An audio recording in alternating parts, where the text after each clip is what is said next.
आपका प्रारंभिक जीवन हमने सुना है कि बहुत संघर्षपूर्ण और बहुत गरीबी वाला रहा। हम कार्यक्रम की शुरुआत करना चाहेंगे, हमारे दर्शक जानना चाहेंगे आपके उन दिनों के बारे में। मुझे लग रहा है कि यदि मैं अपने जीवन को देखूं तो एक उपन्यास से कम नहीं है,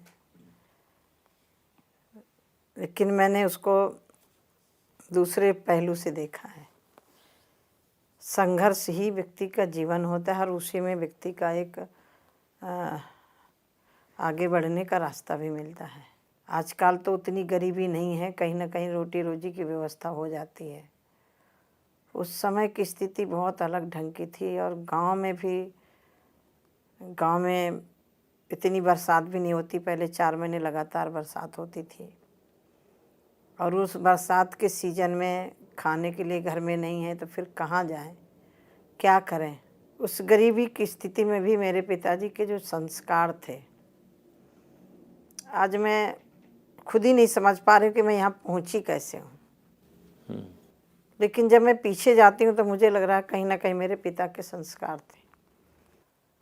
मैंने अपने पिता को कभी हताश निराश नहीं देखा, जबकि फावड़ा मजदूरी करके उस परिस्थिति में भी हमारे पिता ने हमको पाला है। हमारे पिताजी गांव में पहले भट्ठों से ईंटें नहीं आती थी, लोग पथवाते थे। मेरे पिताजी जाते थे तो हम लोग मिट्टी ढोते थे, उससे देते थे पिताजी को। आप खुद भी करते थे? खुद देते थे पिताजी को। पिताजी हमारे ईंटें पाते थे। 10-11 वर्ष की आयु में? हाँ, हम लोग बना बना के देते थे। इंदिरा गांधी प्रधानमंत्री थी तब उन्होंने काम के बदले नाज का कार्यक्रम चलाया था। शायद उस समय के लोग होंगे, उन्हें याद होगा। हम लोग बहुत ज़्यादा काम तो नहीं कर सकते थे और पहले जो काम मिलता था एक राउंड बना करके इतना खोदेंगे तो इतना काम करेंगे तो इतना आपको मिलेगा।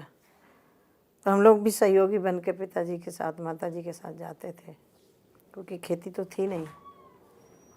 हम लोग भी जितना बनता था ढोते थे, काम करते थे। और मुझे लग रहा है मेरी दिनचर्या ऐसी बन गई थी कि गर्मियों के सीज़न में 4:30-5 बजे मेरा स्नान ध्यान हो जाता था और मेरी हवन करने की शुरू से आदत रही है।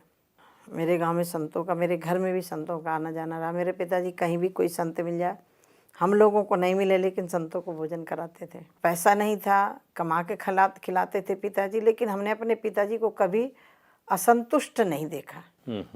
बल्कि हम किसी के साथ जा कर के हरे चने ले आते थे तो शाम को तुरंत पूछते थे कि कहाँ से ले आए, कहीं चोरी करके तो नहीं लिया। मतलब इतनी तक निगाह रखते थे। आपको अच्छे संस्कार देने का उनका जो और कभी हम पिताजी यदि बाहर बैठे 4 लोगों के बीच में तो हम लोग कभी बैठे, सामाजिक थे और हर समाज में बैठना उठना उनका रहता था और बहुत अच्छा सम्मान भी था।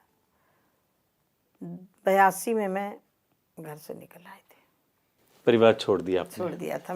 क्या आयु थी उस समय आपकी? 14 साल के चले आए, बस हमने नहीं परवाह की। अच्छा, परिवार की कंसेंट से आप? परिवार वाल नहीं, कोई राजी थोड़ी होता है कि कोई बेटी घर से बाहर जाए।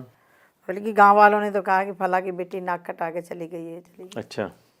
लेकिन मेरे बाबा बस चले आए, उसके बाद फिर हम लौट के नहीं देखा।